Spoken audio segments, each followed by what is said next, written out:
Navaratri is one of Bharat's important festivals. True to the cultural fabric of Bharat, Navaratri is celebrated in a very diverse and vibrant ways across the country. Ram Leela, Durga Puja, Lakshmi Puja, Saraswati Puja, from Garbha and Dandiya in Gujarat all the way to the Golu displays in Tamil Nadu, we see diverse traditions and diverse ways in which Navaratri is celebrated. In fact, there are two kinds of Navaratris. There is Vasant Navaratri and there is Sharad Navaratri. Vasant Navaratri is observed during the Gregorian months of March, April, while Sharad Navaratri is observed at the end of monsoon season, typically during the months of September, October. While the vibrant celebrations of Navaratri showcase the incredible diversity of Bharat, interestingly, the thread of Srimad Ramayana, Itihasa Sreshta, Srimad Ramayana, unites these festivities across Bharat. The glorious legacy of Ramayana stand as a symbol of unity, uniting Bharat in reverence to lofty principles of dharma. The Vasant Navaratri is essentially a celebration that leads to Sri Rama Navami, the appearance of Sri Rama, Rama Jananam.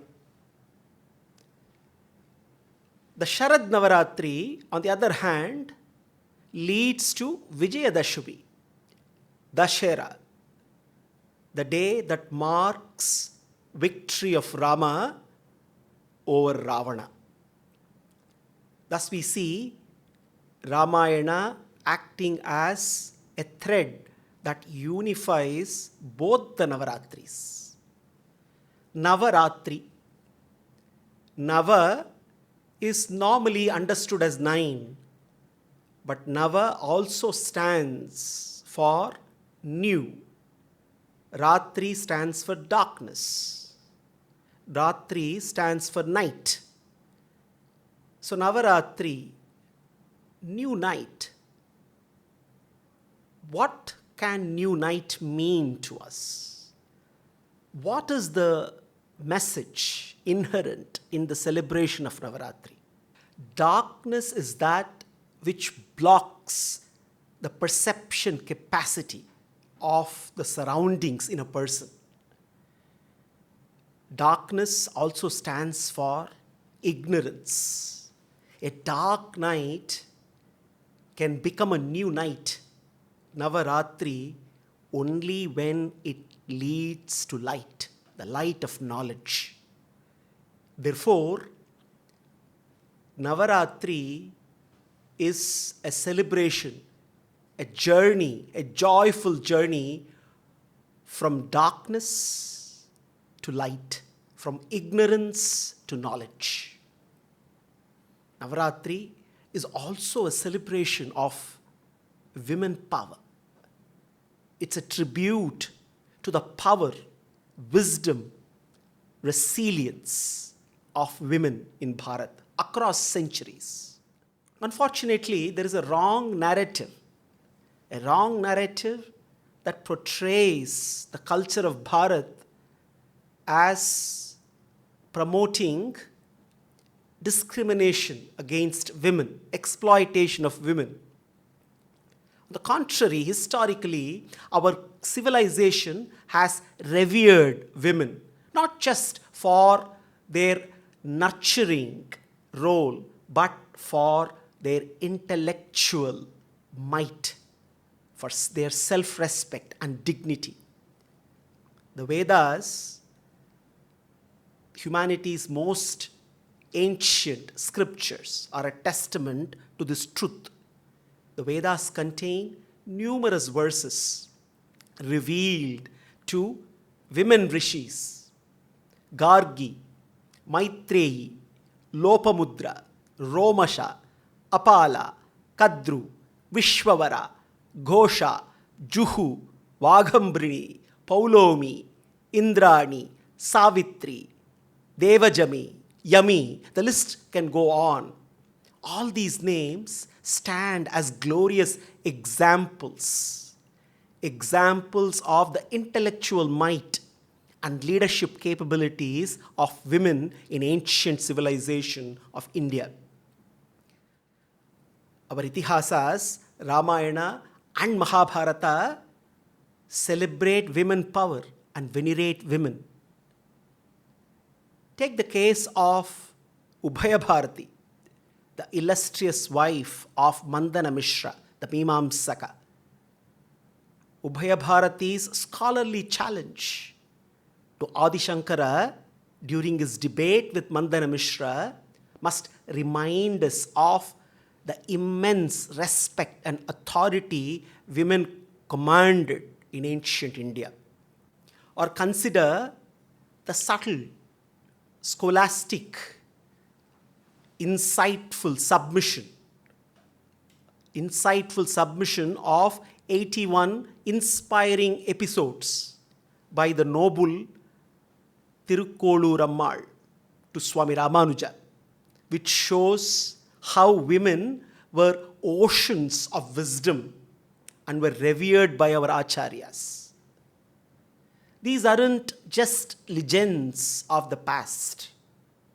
They are the blueprints for the future, showing us the strength and dignity of women that has always been inherent in the very fabric of Bharat.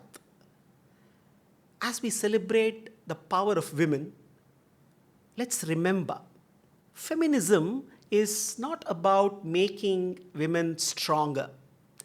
It is about changing the way the world perceives their strength. As the festival of Navaratri culminates in the celebration of Dashara, the victory of good over evil, one of history's momentous moments, Rama's victory over Ravana, and paves the way for the reunion of Rama with Mother Sita. Dashara also calls for us to reflect on Mother Sita's leadership, a woman whose courage, wisdom, and moral strength sets an example for all of humanity. Most of us have grown hearing about Sita as a devoted wife, as an epitome of virtues, as someone who suffered in silence. But these conventional narratives often miss the brilliance of her leadership, brilliance of her wisdom, and her undeniable strength. Mother Sita forces us to rethink traditional leadership narratives. She helps us to reimagine leadership in a world that often confuses power with aggression. Sita shows us a different path. Her leadership is about sacrifice, resilience, moral courage, compassion, qualities that are very, very important, more so in today's complex world. Sita embodies 6 significant facets of leadership, hallmarks of greatness. Number 1, leadership through sacrifice. Number 2, resilient leadership. Number 3, selfless leadership. Number 4, moral courage and unshakable integrity. Number 5, compassionate leadership. Number 6, grace under fire.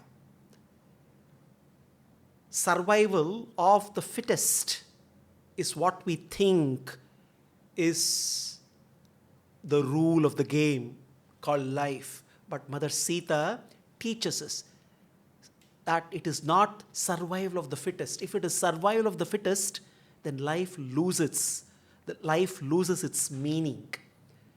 Mother Sita teaches us that it is not survival of the fittest, but sacrifice of the fittest for the welfare of the weakest, which really matters, which really gives meaning to life, which makes life purposeful. Therefore, on this auspicious occasion of Dashara, which marks victory of good over everything that is evil and wicked, let us celebrate Mother Sita's leadership.